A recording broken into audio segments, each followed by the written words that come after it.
So these serial squatter phenomenon, it's come into forefront now that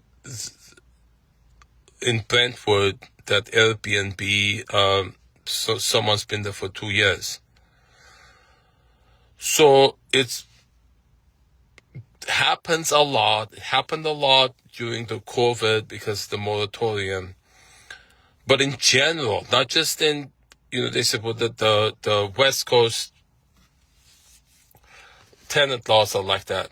Look, all the laws that facilitated, okay, the tenant landlord laws that facilitated, it's intentional, okay? So you want to debate whether it's intentional or not. The laws are skewed to help. That's why it's happening. That's the career choice for so many. It's so convenient to do. It's easy to do, pull off, and a lot of scams come out of that. Not just occupying a house, not paying rent. They occupy it and collect evidence to sue and blackmail, all this stuff. So the fact that the law enforcement, I've documented everything they do, bend over backwards to facilitate it. It's in their training. It's not just what they were doing. I hear everything the cops are trained to do in police academy to help scams. The fact that they don't want to look at the criminal background doesn't matter. The past scams she's performed, they can't look at because it's outside the jurisdiction. Why?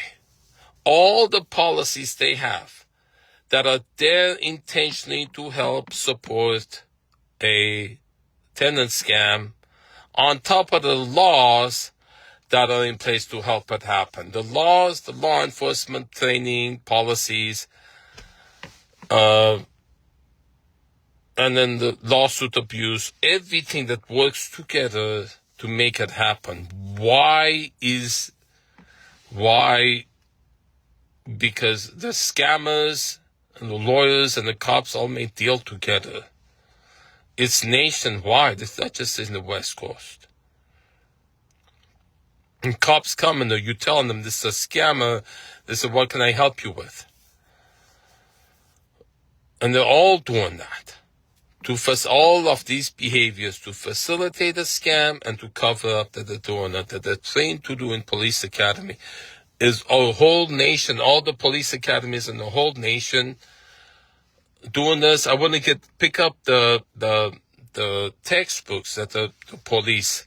It's in there, all of the policies to help facilitate scams, tenant scams.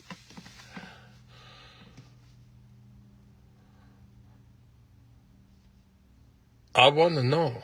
I want to know what's going on. Scams are predominant because the laws and the law enforcement, just scams in general, and that's what screws up. Nobody trusting nobody, no work getting done on the cover your ass policies people have to avoid lawsuit abuse and scams that involve lawsuit abuse.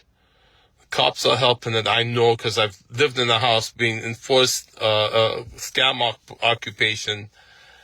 Enforced by the cops. I know all the policies. The cops using their authority to help criminals and scammers profit from us. Unless you haven't experienced it, then you don't know. You know what's going on, but you don't care unless you've seen how painful it is to be the target of such a painful instance of it. Nobody cared about the concentration camp, Nazi Germany, unless you were in one, because you don't know what it is unless you've lived it.